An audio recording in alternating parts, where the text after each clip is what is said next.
Bapak, Ibu, dan saudaraku yang terkasih di dalam Tuhan Yesus, hari ini saya akan men-sharingkan pemahaman renungan saya mengenai Injil Lukas bab 17 ayat 1 sampai dengan 6. Ini adalah ayat-ayat yang bagi saya menarik. Menariknya bagaimana? Mari kita baca bersama-sama. Yesus berkata kepada murid-muridnya. Siapa murid-muridnya? Ada berapa orang? Kita bisa memahaminya di sana. Tidak mungkin tidak akan ada penyesatan. Berarti pasti ada penyesatan. Ono sing marake tersesat. Tetapi celakalah orang yang menyebabkannya. Orang yang menyebabkan terjadinya kesesatan itu, dikatakan Tuhan Yesus, ciloko.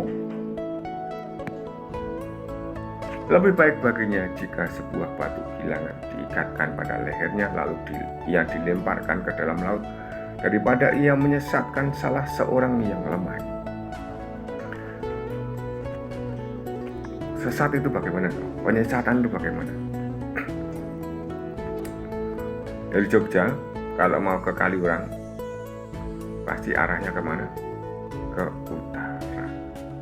Kalau tidak mengatakan ke utara, berarti sesat. Oke ya. Kalau mengatakan ke arah barat atau ke arah selatan, ke arah sana, tenggara sana. Kalau dari Jogja ya, saya mengatakan dari Jogja ke Kaliurang, arahnya kemana? Nah, Bapak, Ibu, dan saudaraku yang terkasih di dalam Tuhan Yesus, di dalam penyesatan itu pasti ada orang yang menyesatkan. Yang pertama. Yang kedua apa? Yang disesatkan. Tentang apa? Lalu arahnya kemana? Bapak, Ibu, dan saudaraku yang terkasih di dalam Tuhan Yesus, ada penyesatnya. Penyesatnya itu pengajar-pengajar. Bapak, Ibu, termasuk pengajar bukan? Ya para katekis, ya Bapak, Ibu, ya pastor, ya biarawan, dan seterusnya. Perhatikan itu. Celakalah orang yang menyebabkan kesesatan.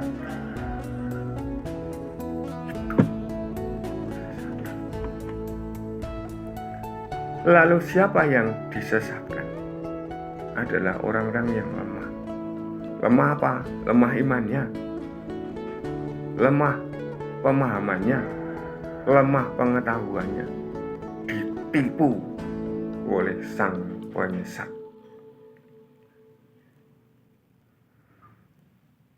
Penyesat akan diberi sanksi. Pastor, biarawan, biarawati, kalau ternyata dia sesat, pasti akan diberi sanksi. Perhatikan itu. Saudara-saudari, para katekis, kalau sesat pernah diberi sanksi. Ditegur, mungkin pernah, tapi tidak pernah disangsikan. Sebaiknya disanksi, supaya tidak mengajar sesuatu yang salah kepada umat atau katekumen. Bapak, Ibu, dan saudaraku yang terkasih di dalam Tuhan Yesus, apa yang menyesatkan? Yang pertama adalah pengajaran.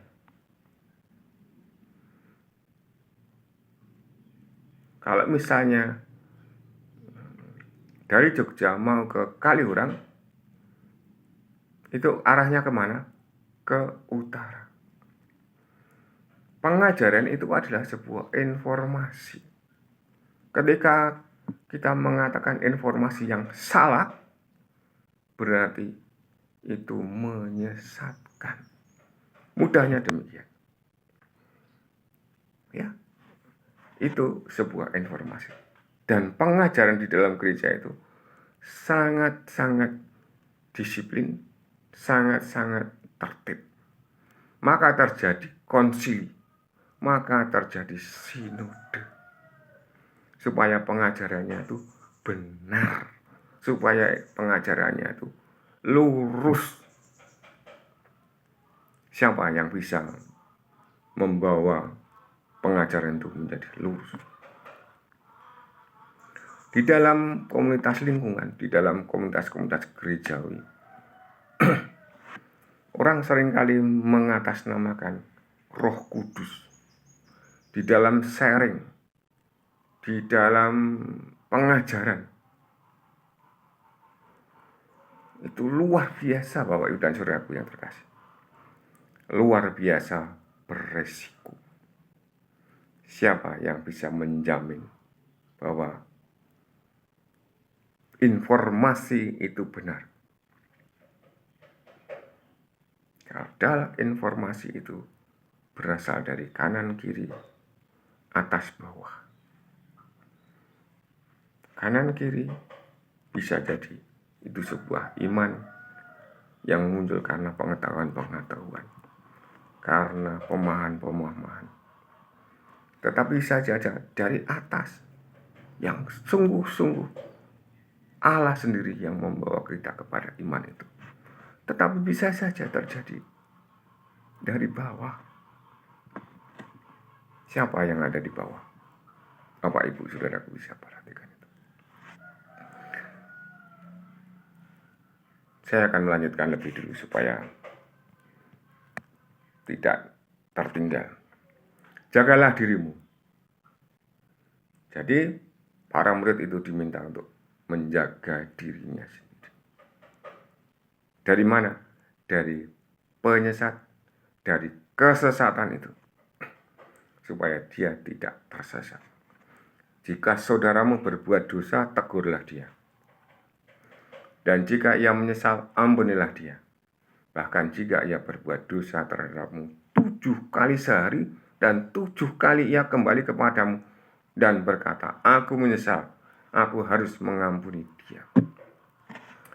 Kalau ini konteksnya ini hanya di sampai sini saja, dosa yang biasa-biasa ini saja, bisa saja terjadi. Tetapi kalau dosa penyesatan, kita mengajar kepada anak-anak, dan pengajaran kita itu salah, dan anak itu membawa pengajaran itu sampai dia tua, sampai dia mati. Kesalahannya di mana? Apakah kita bisa diampuni?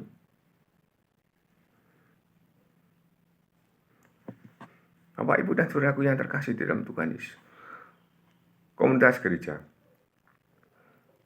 itu sangat disiplin. Kalau ada pastor yang salah, lalu dikasih tahu, oh ya benar, saya mengakui kesalahan, jalan. Oh ya saya tidak mau lagi begini. Ya sudah, dia masih harus keluar. Artinya belum tentu ya orang pastor keluar itu bukan karena pengajaran dia salah, belum tentu. Seperti Martin Luther itu, ya memang dia dikasih tahu, tapi dia nggak mau, ya sudah keluar. Tetapi pastor-pastor itu bukan tentu keluar, bukan karena dia mengajar salah ya. Mungkin ada alasan lain yang dia harus lebih dulu, harus didahulukan atau lebih diutamakan daripada pelayanan di gereja. Jangan sampai salah.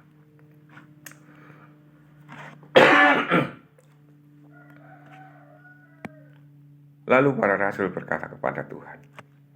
Ini yang berkata itu para rasul, tidak lagi para murid. Lalu para rasul berkata kepada Tuhan, tambahkanlah iman kami. Ini selevel rasul saja minta mohon iman. Awak dewi, jika kalian memiliki iman sebesar biji sesawi, kalian dapat berkata kepada pohon ara ini, tercabutlah engkau dan tertanamlah dia dalam laut, maka pohon itu akan nurut perintah. Penyesatan itu bagaimana tadi seperti tadi katakan. Kalau mau ke Kaliurang, arahnya kemana? Dari Jogja itu ke utara. pokoknya adalah kekeliruan. Penyesatan itu ada pada arahnya atau tujuannya itu.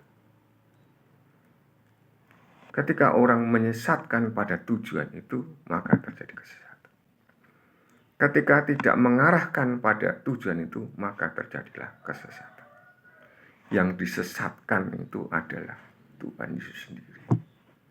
Pengajaran Tuhan Yesus tentang Tuhan Yesus, tentang pribadi Tuhan Yesus, kemuliaan Tuhan Yesus, dan apa tentang Tuhan Yesus.